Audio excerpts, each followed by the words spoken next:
Hey guys, and welcome to another brand new video. In this video, we actually have some very interesting stuff when it comes to Target. Now, we actually had a little bit of a fun video to go talk about as of yesterday, where we actually were seeing some good news and good restock stuff and all of that, but there's actually been a lot of stuff going on as of recently with Target where it's actually a little bit more on the scarier side. Now, what we mean by that is that Target actually might even be cutting some prices. There actually might be some huge inventory issues, and a lot of things might be going wrong for the Target stores themselves. Now, this doesn't necessarily fully one-to-one always relate, say, to consoles and Xboxes, etc., but it does kind of relate to the overall market, overall just, I guess, the entire world economy, food prices, everything else too as well, and also does affect gaming as a whole, gaming inventory, and sometimes I'd probably say for consoles too as well. So this is actually something I think just like, I don't know, it's like one of those things where it kind of relates to the channel, and I kind of want to talk about it because it ties into everything with supply chains and big retailers, and everything else too as well. So I'm sure some of you guys also care about food prices, gas prices, and everything else too, and also I guess maybe somewhat good and somewhat bad news depending on what you look at. So a lot of stuff to go talk about as well. If any of you guys are brand new, make sure you guys are subscribed with the notifications on as well for the brand new PlayStation 5 giveaway. Amazon links down below for the PS5 digital console controller, or the Target links down below for the PS5 if you guys want to go and check. Amazon links down below if you guys want to sign up, and everything else as well, all down below. Also, we also have been checking out Twitch for some of the Game Awards shows and other stuff as well all throughout this week, Microsoft conference, so make sure you guys are all following me down below. And so it's kind of like I said, Target's been a very intriguing company nonetheless these past few months. As you guys know, throughout the pandemic, we've had a lot of supply chain issues, even for just essential items. Think like a can of beans, think rice, think baby formula, think consoles especially, games as a whole. And sometimes, inventory was pretty much empty. Like there was nothing on the shelves, everything was weird. And now this part two is that now it's actually getting even worse on the opposite ends, so let's go talk about that. So Target themselves are now even announcing / talking about that they even want to maybe now start cutting prices as pandemic era inventory is now starting to pile up. So kind of good, kind of bad, depending on how you guys want to look at it. So Target actually now warned on Tuesday that it had far too much inventory. Like you heard us correctly. Like we've been having issues with inventory for these past few months as is. Target now apparently has now too much inventory, too many things in the back room, and too many things sitting on the shelves. And now they would actually have to start dropping prices, cancel orders, and now even cut its profit outlook to now clear out the excess in their stores themselves.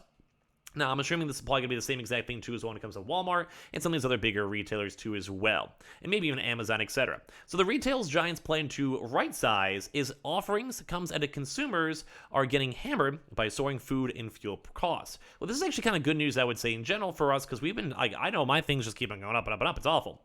So it's leaving even less room in their budget for discretionary spending. It also highlights shoppers shifting preferences as they embark on a third summer of the pandemic.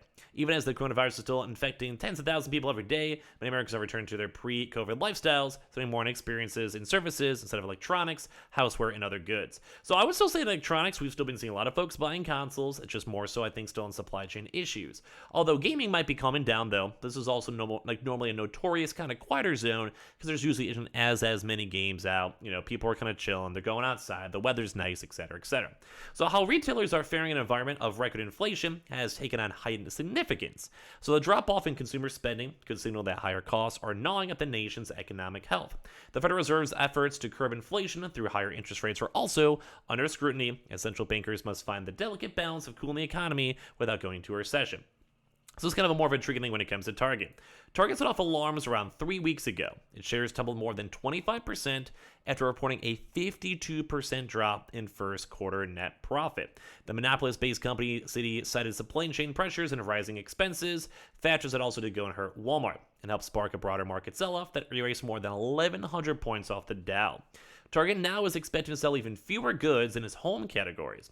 It continues to see strong sales in high-frequency goods like groceries, which just makes sense, household essentials, and beauty products, largely reflecting consumer trends away from the U.S. shopping boom at the height of the pandemic. Also revised its second quarter profit expectations from 5.3% to only 2%. While these decisions will result in additional costs in the second quarter, we're confident that rapid responses will pay off our businesses and our shareholders over time, resulting in improved profitability for the second half of the year as well. So basically, I think kind of the big thing with this one too, really quickly, kind of like explain this a little bit better. So let's go and say you have a bunch of mediocre products. So let's say consoles. If you can get, like, say for Target, if they can get another million PS5s, they would probably go and jump on that in a heartbeat. Like, they want to, same with the Xboxes. They know they're going to sell over time. They know they have a good profit margin. They know they're pretty high in demand objects. They're going to be good. But the part two of this is that there are certain items, as I mentioned, maybe say like toilet paper is probably a good example, where they had basically zero for quite some time. Like a lot of stores were out of stock, a lot of locations were out of stock, etc. And then now, maybe like a year later, 6 months later, I was seeing so many locations with like, please just buy this. We have like piles, like please, like we'll sell you an entire box for $1, like for the love of God.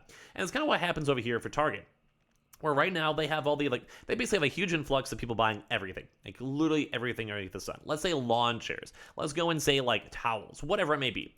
And then as it all goes out of stock, maybe from people either hoarding or people being worried about upcoming stock or whatever it may be, as that all goes on, then Target themselves is like, bro, like we have literally no towels, we should go and buy 2 times as much. These things, are sales are going crazy.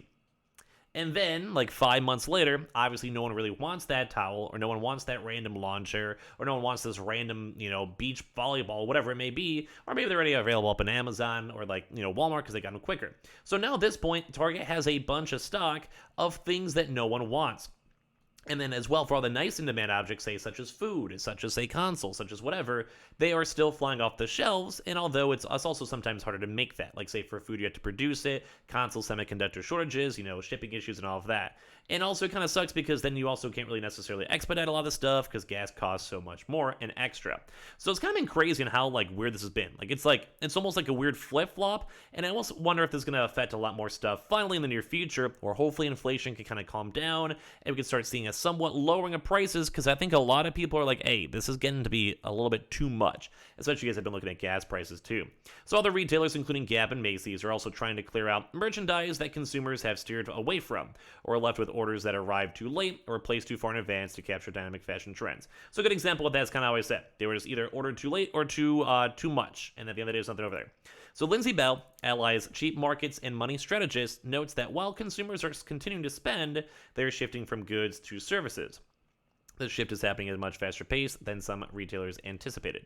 Unlike a typical recession, when consumers tend to cut back, the low interest rates and federal stimulus of the coronavirus era fueled big ticket purchases like computers, PlayStations, and flat screens, home upgrades and appliances, but now hotels, airlines, and restaurants are seeing a resurgence. And as I mentioned in my videos the past few days, I literally just came back from a hotel. I literally just came back from a vacation. So it kind of makes sense. It kind of makes a lot of sense. Mainly because, like, people, like, for me, I've had a chance to buy any game. I've had a chance to buy any PS5.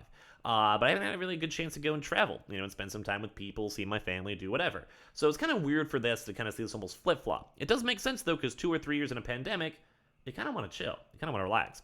So as they go and quote, and this is kind of good news, too, as well, goods should become an increasingly less important part of overall spending and consumption going forward, which I think is good. Like, you get more supply, it lowers prices because they have to go and sell stuff, and it kind of makes food, casual things like lawn chairs or whatever, maybe towels, toothbrushes, whatever, just a little bit more affordable for everyone else. So basically, Kate Moore said that, head of the thematic strategy for global allocation at BlackRock. We're seeing consumers go back to their previous spending habits, where services were much more important to their overall consumption budget, which I think is also kind of nice to see too as well. Like, I think we're and it's still quite a ways away, and it may never become fully close of what it was before, but it does kind of seem like things are slowly being like, oh, we have to reel it back. The world's been crazy. We got to reel it back. Everything's been nuts. We got to reel it back. So at least we are seeing some movement with that.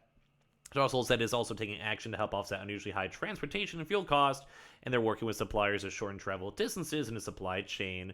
This also has been adding incremental holding capacity near U.S. ports too as well to make sure they could also handle bigger spikes in inventory. So this also might be kind of really good too as well, for consoles, mainly because with consoles themselves too, you might have a chance for them to go and maybe prioritize more on electronics, say on Xbox or laptops or TVs or whatever, because they realize that those are probably going to sell no matter what, and they have a pretty good baseline price point. And if I was Target, I'd rather sit on $500 of a PlayStation 5 than, let's say, $500 of random knickknacks that no one really wants to buy at the end of the day. Like, think like weird pottery, or I keep mentioning, like beach chairs. Do you really need to go have 1,000 beach chairs? No, But I mean, they might be nice to have, but you'd rather have something that's like selling quicker or flying off the shelves or more efficient. So I kind of want to hear your thoughts, because I think it's intriguing to see this on the overall global economy, let alone just, console restocks and everything else. And on top of this, too, this actually might be a good sign in terms of inflation and things finally cooling down at least a little bit. Now, if only gas prices would go down too. So give me your thoughts and comments down below as well. Make sure you guys are subscribed with the notifications on, as well for the brand new PlayStation 5 giveaway. Amazon links down below for the PS5 Digital Console Controller, Twitter and Twitch stream down below, the Weeble and Coinbase down below, and everything else as well down below. And I appreciate you guys all so much for watching in the first place. Love you guys.